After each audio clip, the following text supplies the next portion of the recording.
بسم اللہ الرحمن الرحیم صلی اللہ علیہ وسلم۔ السلام علیکم ورحمۃ اللہ وبرکاتہ۔ میری طبیعت میں کچھ خاص قسم کا بچپن سے تاولا پن ہے۔ تاولا پن مینس جسے مشکل اردو میں عجلت پسندی کہتے ہیں۔ مجھے یاد ہے چھوٹے ہوتے جب ہوم ورک وغیرہ بھی کرنا ہوتا تھا تو میں اپنی امی کو کہتا تھا کہ امی بس اتنا سا ٹائم ہے میرے پاس 10-15 منٹ، جو کرانا کرا لو، اس کے بعد میں نے نہیں کرنا۔ تو ہر چیز میں جلدی ڈالتا تھا۔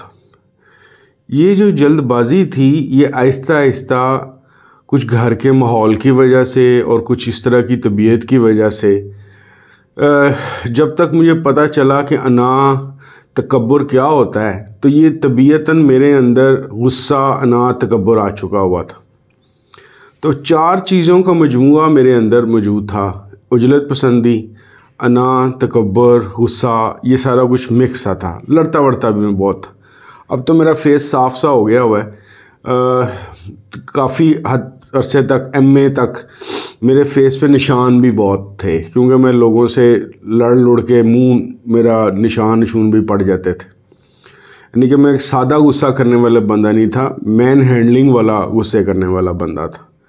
سو مچ سو کہ اپنی پہلی ملازمت کے دوران میں نے اپنے ایک سپروائزر کو ایک دفعہ گریبان سے پکڑ کے اٹھا دینے لگا تھا، وہ تو لوگوں نے بیچ پہ چوک کرایا۔ تو پریکٹیکلی میں غصے والا آدمی تھا، اور اس حد تک غصے والا تھا کہ بینکنگ انڈسٹری کے اندر ایک میرے استاد محترم ہے بینک کے، ان کا نام لینا مناسب نہیں ہے، اور ایک میں تھا جس کی گندی زبان جو سی تھی وہ تمام پاکستان میں مشہور تھی۔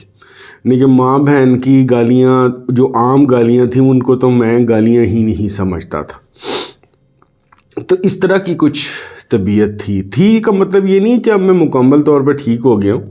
مجھے اپنے ایک اسکول فیلو کا اپنے متعلق دعویٰ یاد آ جاتا ہے کہ وہ کہتا ہے کہ نہیں تیرا سانپ ابھی دمویا ہوا ہے، مرا نہیں ہے۔ تو صحیح کہتا ہے وہ، پورا ٹھیک نہیں ہوا میں، لیکن یہ ہے کہ فرق ماشاءاللہ کافی پڑ گیا ہوا ہے۔ اچھا، مجھے یہ فرق پڑنا کیسے شروع ہوا میں آج یہ شیئر کرنا چاہتا ہوں، اور یہ کیسے مختلف چیزوں کے اندر داخل ہوتا کیا، اور کیسے نئی چیزیں میں دین کے متعلق سیکھنی شروع ہوا یا طریقت کے متعلق، تو وہ سٹوری میں آپ کو سناتا ہوں۔ محترم شیخ صاحب کے پاس جب میں پہنچا تو ظاہر ہے اسی طبیعت کے ساتھ تھا، تھوڑا سا ادموا ہوا تھا اپنے خراب حالات کی وجہ سے، لیکن فطرت یا نسل تو نہیں میری بدلی ہوئی تھی، تو یہ چیزیں میرے اندر موجود تھیں۔ تو وہ تھوڑا رخ اس طرح سے بدل گئی تھیں کہ اگر کوئی مجھے ویسے ہی کوئی دینی طور پہ کوئی بات غلط لگتی تھی کسی کے اندر، یا کسی اپنے پیر بھائی کے اندر مجھے کچھ لگتا تھا کہ یار یہ شیخ صاحب کی تعلیمات کے مطابق نہیں چل رہا، تو میں اس کو پڑھ جایا کرتا تھا اور اس پہ کافی غصے کا اظہار کیا کرتا تھا۔ یعنی کہ غصہ ایک اس طریقے سے بھی میرا سامنے آ رہا تھا۔ تو محترم شیخ صاحب نے مجھے کبھی بھی داڑھی رکھنے کو کبھی نہیں فرمایا، کبھی مجھے یہ نہیں کہا کہ تو نمازیں پڑھ یا اتنے زیادہ وظیفے پڑھ، کبھی کچھ نہیں کہا، لیکن صرف اور صرف تقریباً 2006 میں گیا ہوں، تو 2006 کے بعد سے آنورڈز اگر میری آج تک کسی چیز میں اصلاح ہوئی ہے، یا جس کو عام زبان میں کلاس کہتے ہیں، تو اخلاقی طور پہ ہی ہوئی ہے۔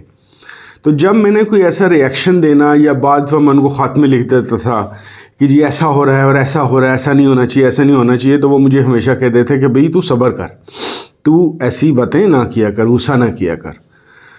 تو سو مچ سو 2008-9 کے اندر ایسا ایک کوئی واقعہ ہوا کہ کوئی ایک میٹنگ یا اجلاس سا ہو رہا تھا اپنے سلسلے کے حوالے سے، تو وہاں پہ کچھ ایسا میں نے کیا کہ میں نے وہاں پہ کوئی ریئیکشن سا دیا، اور شیخ صاحب تک بات پہنچ گئی۔ تو شیخ صاحب کے پاس پہلے ہی میری ہسٹری موجود تھی کہ میں ریئیکشن دیتا ہوں اور اس طرح سے غصے والی باتیں کرتا ہوں۔ تو میری ایک باقاعدہ جسے کہتے ہیں اعلیٰ درجے کی میری کلاس ہوئی، اور وہ کلاس جو سی تھی میری زندگی کی جو بے انتہا بڑی نعمتیں ہیں ان میں سے بعد کی زندگی میں وہ نعمت ثابت ہوئی۔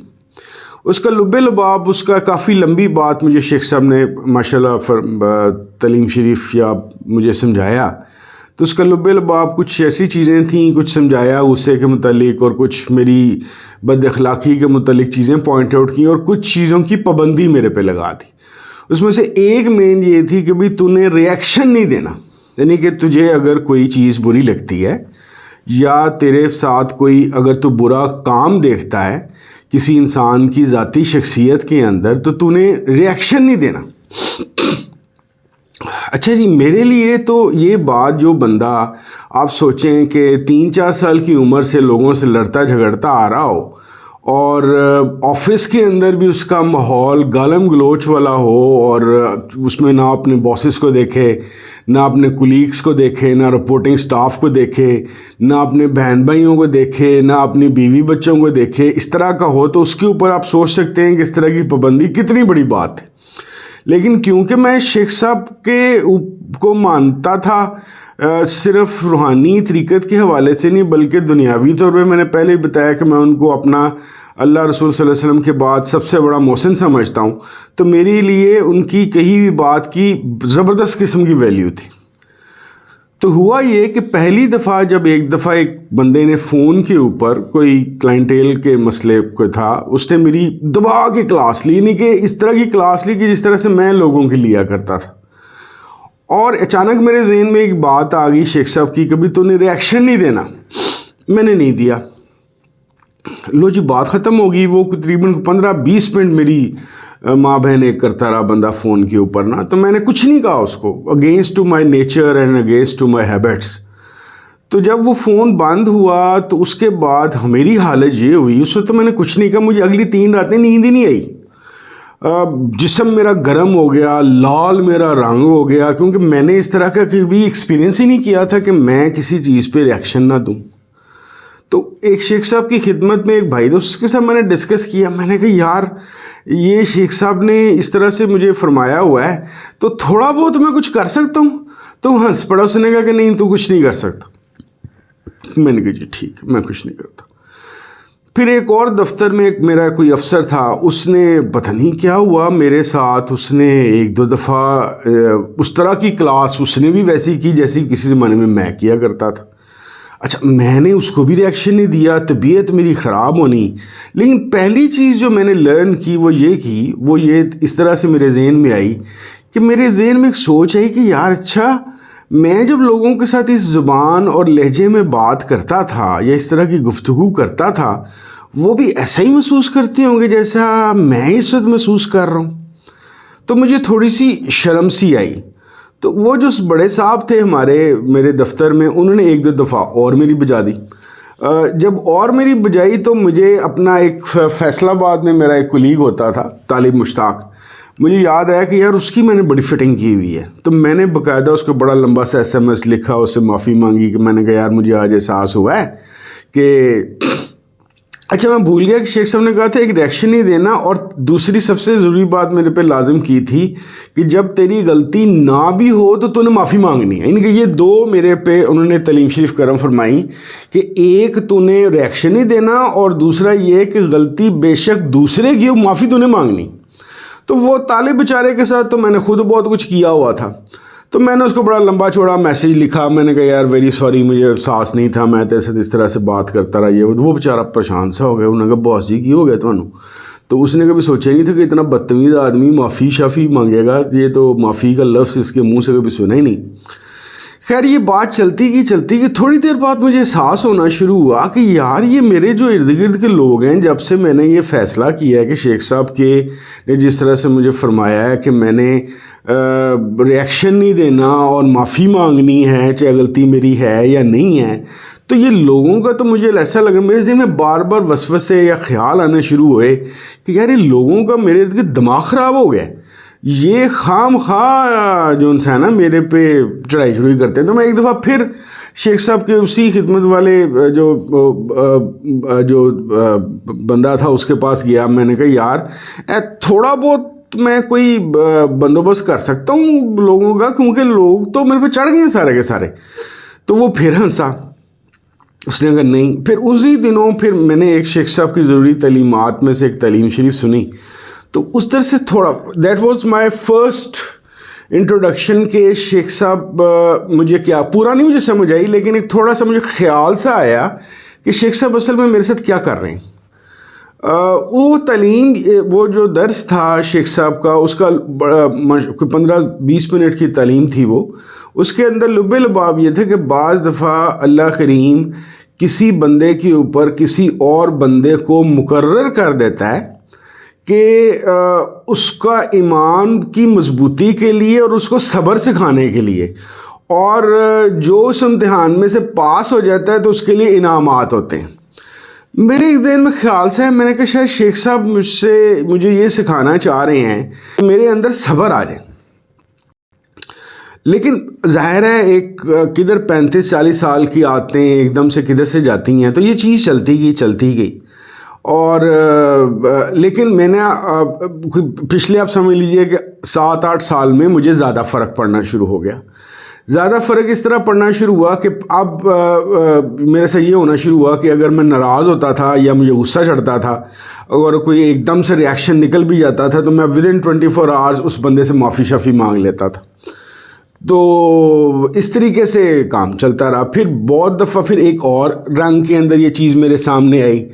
آپ لوگوں کو پتہ ہے جو سرکاری ملازمین ہیں یا پرائیویٹ ملازمین ہیں ان کی اپریزلس وغیرہ ہوتی ہیں سالانہ، پھر ان کی انکریمنٹ لگتی ہے، بونس وغیرہ لگتی ہے۔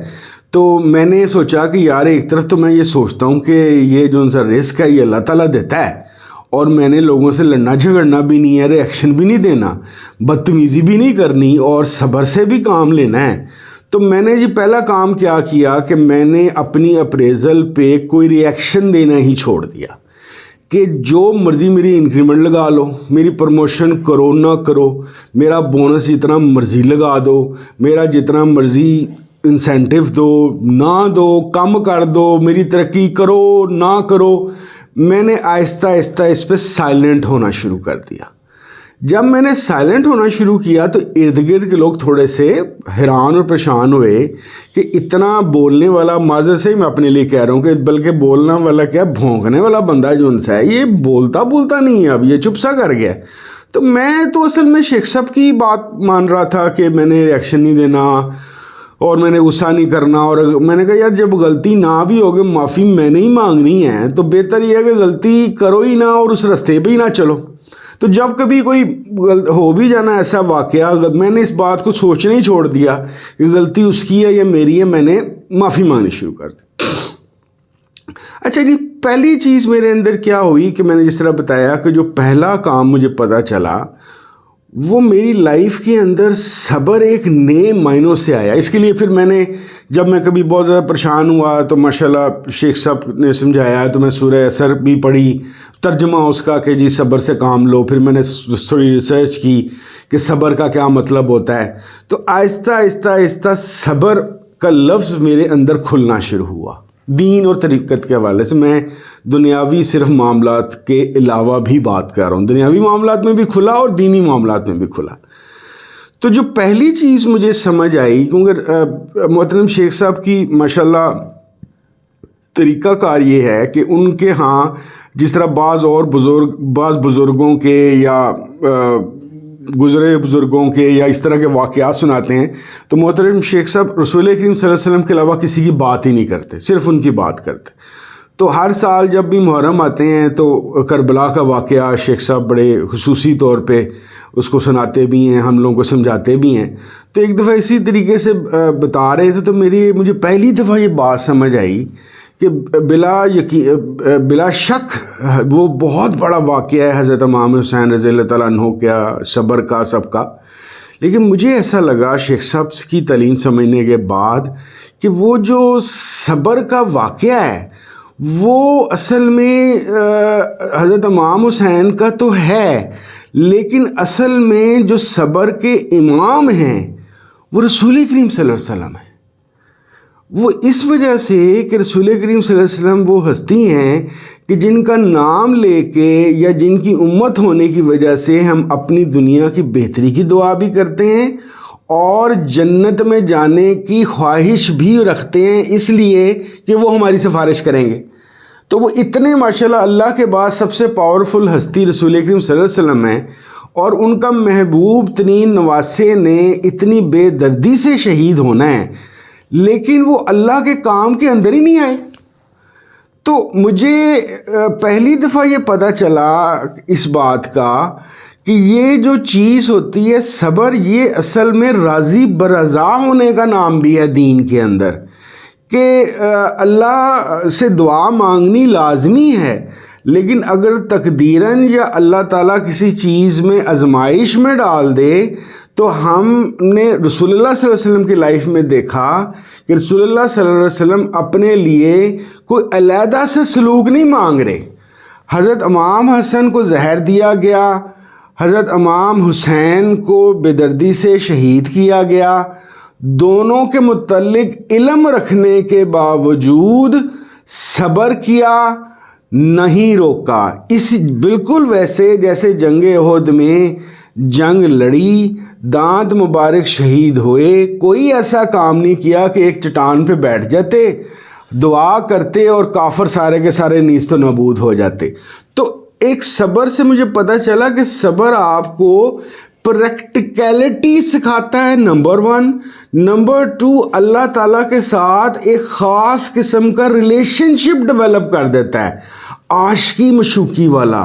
عاشقی مشوقی میں اس وجہ سے کہہ رہا ہوں کہ محترم شیخ صاحب کی کلام سے، باتوں سے مجھے یہ سمجھ آئی کہ بھائی اصل میں عاشق جو مشوق ریلیشن شپ ہے وہ جویں تیری مرضی نچا میرے بیلیا والا ٹائپ ہوتا ہے، کہ اگر مشوق کو پتہ چل جائے کہ عاشق کی یہ مرضی ہے تو وہ اس کو منع نہیں کرتا، اس کو مان لیتا ہے، اس پہ صبر کر لیتا ہے۔ اور صبر کا مطلب کیا ہے؟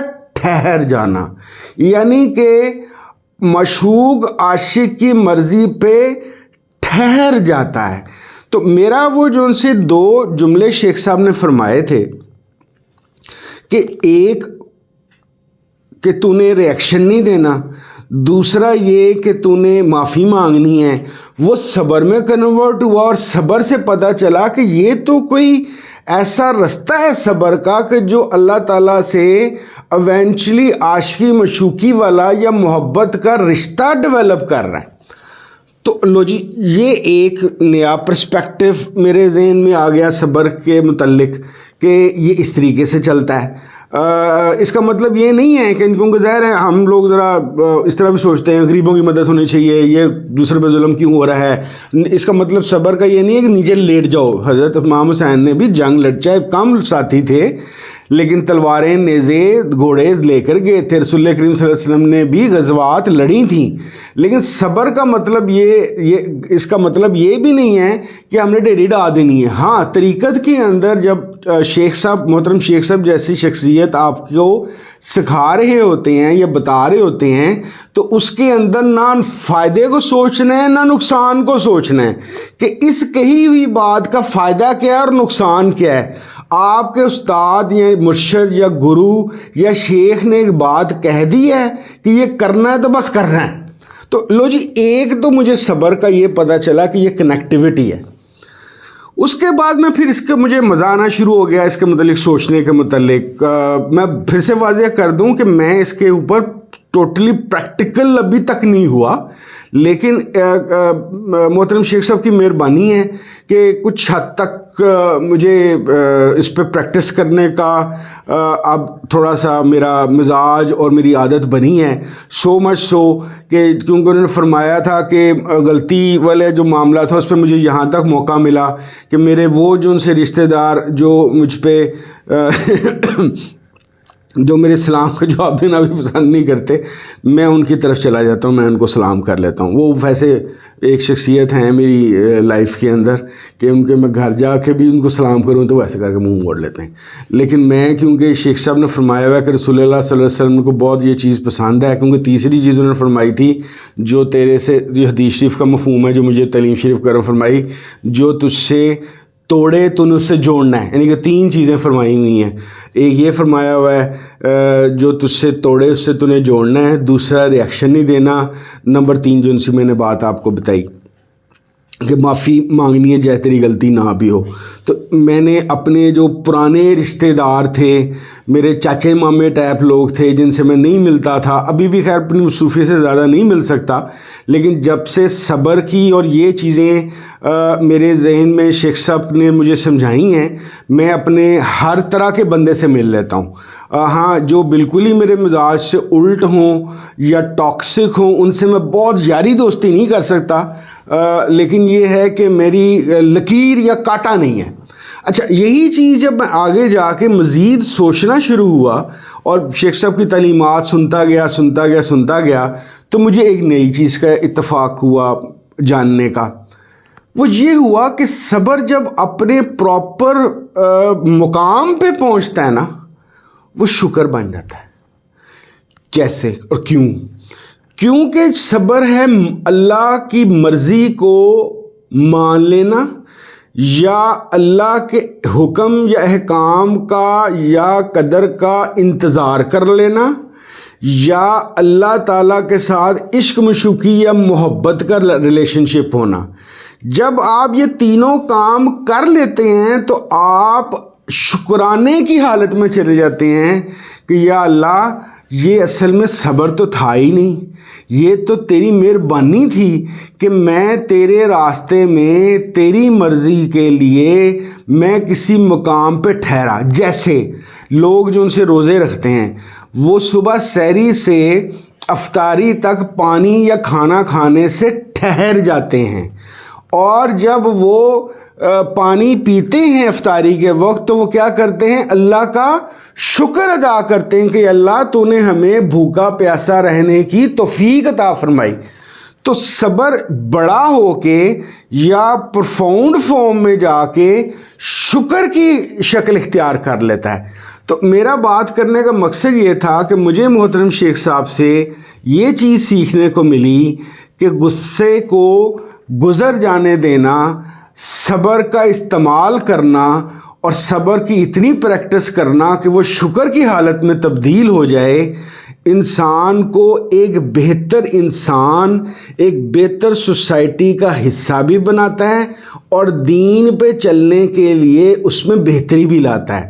دیٹ از وائی چاہے کوئی سیاستدان ہو، چاہے کوئی مولوی صاحب ہوں، کسی بھی مذہب کے، جب وہ لوگوں کو گندی زبان میں کوئی چیز یا غصے میں یا فرقہ بازی میں یا کسی کے خلاف سمجھا رہے ہوتے ہیں تو وہ میرے دل کو ہی نہیں لگتے، اس وجہ سے کہ اگر بندہ مسلمان ہے، مینز کہ رسول کریم صلی اللہ علیہ وسلم کا امتی، تو وہ کسی کو گالی کیسے نکال سکتا ہے؟ کسی کا پرماننٹ مخالف کیسے ہو سکتا ہے؟ کسی کو برا بھلا یا اس کی جو کمی کجی ہے اس کو زمانے میں تشہیر کرنے والا کیسے ہو سکتا ہے؟